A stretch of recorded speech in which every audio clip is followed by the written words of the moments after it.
Albert Gallatin Porter was an American politician who served as the 19th governor of Indiana from 1881 to 1885 and as a United States Congressman from 1859 to 1863. Originally a Democrat, he joined the Republican Party in 1856 after being expelled by the pro-slavery faction of the Democratic Party. Only the second person born in Indiana to become the state's governor, he reluctantly accepted his party's nomination to run. His term saw the start of Indiana's industrialization that continued for several decades. During the second half of his term, a strong Democratic majority took control of the Indiana General Assembly and revoked all of the governor's appointment powers and other authorities, weakening the governor's position to its lowest state in the history of the state. Early life, family and background. Albert G. Porter was born on April 20, 1824 in Lawrenceburg, Indiana, the son of Thomas and Myra Toosie Porter. His father, a veteran of the War of 1812, was a bank teller at the Farmer and Mechanics Bank, established by the state government in 1818. The bank folded after the Panic of 1819.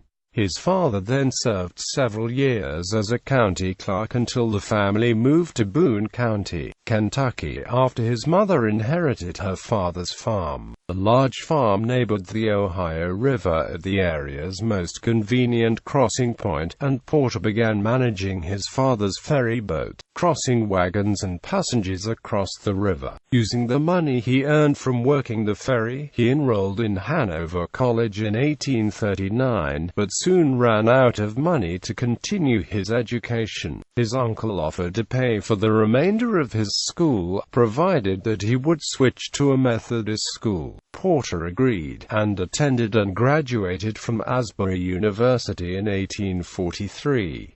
The following year he moved to Indianapolis, Indiana, where he took a job in the state's auditor's office and briefly served as a private secretary to Governor of Indiana James Whitcomb. Whitcomb influenced Porter to pursue a career in law, so he began to study law in the office of Philip Spooner. He was admitted to the Indiana bar in 1845 and entered a corporate law practice in Indianapolis headed by Hiram Brown. He met and married Brown's daughter, Minerva, on November 20, 1846. The couple had 5 children. Porter took a secondary job writing for the Indianapolis Journal, recording Indiana Supreme Court decisions, and gained a good reputation with the court. He served as the city attorney from 1851 until 1853, having run for office as a Democrat. In 1853, he was appointed to a vacant reporter seat for the Supreme Court. He was elected to the position in 1854 by a strong majority and served until 1856. That year, he became embroiled in the ongoing political feud between the pro-slavery and anti-slavery factions of the state Democratic Party. The pro-slavery faction won, and Porter was among the anti-slavery men expelled from the party, causing him to join the newly formed Republican Party. With his brother-in-law's help, Porter began to organize the Marion County Republican Party, and ran for the city council on the Republican ticket. He served a partial term in the office but resigned in 1859 after having won the 1858 congressional election. Congressman, he served in the United States House of Representatives until 1863, having been re-elected once.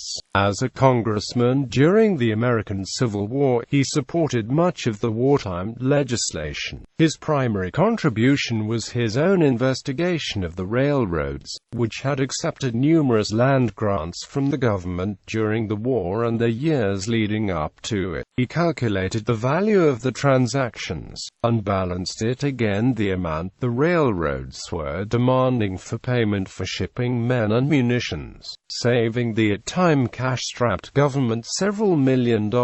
He was nominated a third time to run for Congress in 1862, but declined primarily because of the position's poor salary and his need to replenish his savings. He returned to Indianapolis, where became head of one of the state's leading law firms. His most famous partner was future United States President Benjamin Harrison. He took on several high-profile cases, including the ex parte Milligan case, which ended before the United States Supreme Court, who ruled that Lambton P. Milligan, who had been arrested during the war for subversive activities and tried and convicted by a military tribunal, should be released, as the tribunal had no authority to prosecute so long as the civil courts were still in operation. He was nominated as a Republican candidate to run for governor in 1876, but he declined.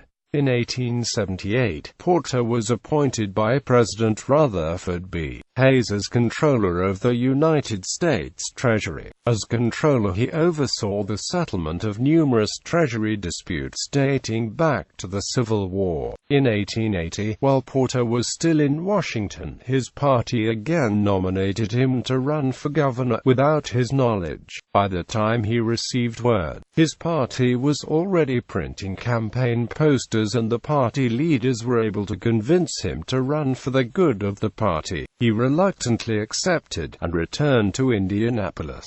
Governor. Republican legislature. One of the most notable thing about the campaign was Porter's sudden change in attire. In Washington, he was well known for his style and manner of dress, but upon accepting the nomination he began dressing like a farmer, including wearing a straw hat. The campaign was vigorous, and Porter traveled through all but 5 of the state's counties to stump and deliver speeches. Because he had supported the strikers in the Great Railroad Strike of 1877, he was able to gain the endorsement of the Knights of Labor, who turned out a large labor vote in his favor.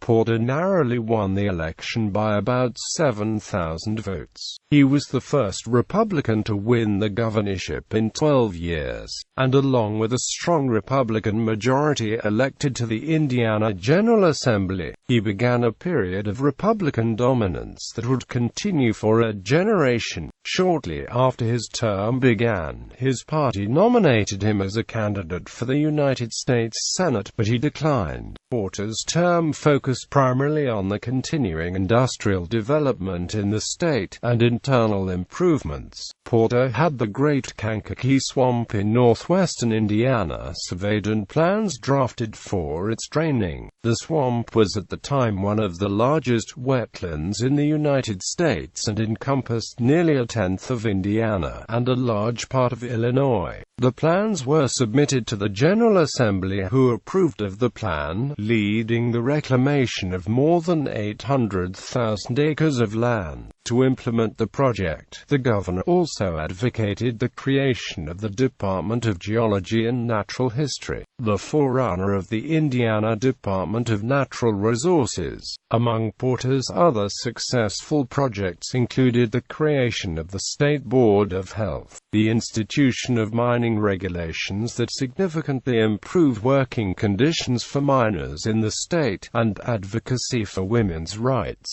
In 1881, he delivered a speech to the General Assembly urging them to grant suffrage to women. Although no action was taken on his advice, it renewed the debate, which had seen little advancement since Governor James D. Williams had issued a similar request several years earlier. Porter used his appointment powers to advance the women's cause, appointing women to a variety of positions in state agencies, but primarily to board positions overseeing the state's benevolent institutions, like hospitals and orphanages. He also successfully forced out many of the non-expert members of important state boards, and replaced them with field experts. Democratic legislature. After several months of debate, the General Assembly finally agreed to a compromise to grant women the right to vote by agreeing to also enact prohibition legislation. They proposed an amendment to the state constitution that would both grant women the right to vote and enact statewide prohibition. The two issues were too much for the electorate to consider at once,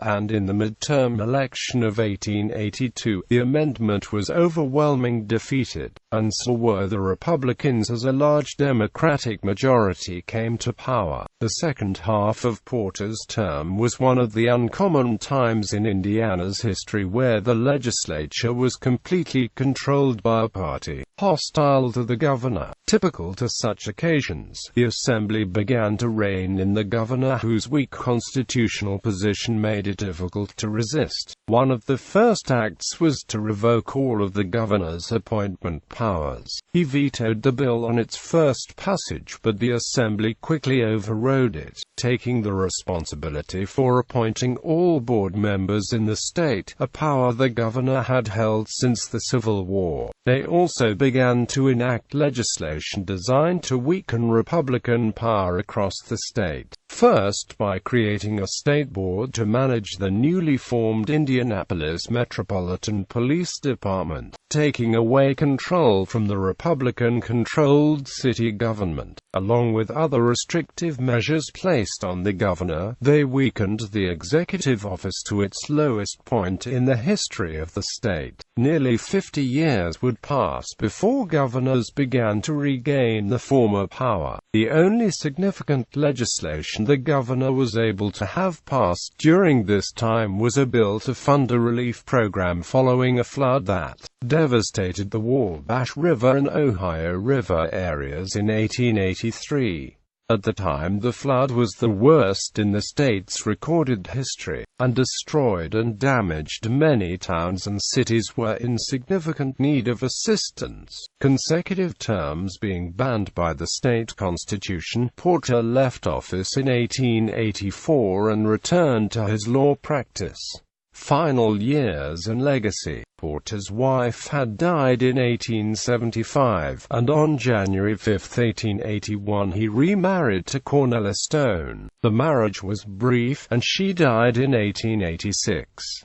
His party attempted to nominate him to run for governor again in 1888, but he declined. He did serve as a delegate to the 1888 Republican National Convention, where he delivered a speech and nominated his old law partner Benjamin Harrison to run for president. Harrison won the nomination and campaign and appointed Porter as minister to Italy in 1889. During his time there, he oversaw negotiations with Italy concerning the lynching of 11 Italians in the 1891 Mafia riots following a highly publicized Mafia trial in New Orleans. He resigned in 1892 and returned to Indianapolis, where he spent the final years of his life working on a book on the history of Indiana. He never finished the book, which remains unpublished. He suffered a hard fall from which his health never recovered, leading to his death on May 3, 1897, and was buried in Crown Hill Cemetery. Electoral history.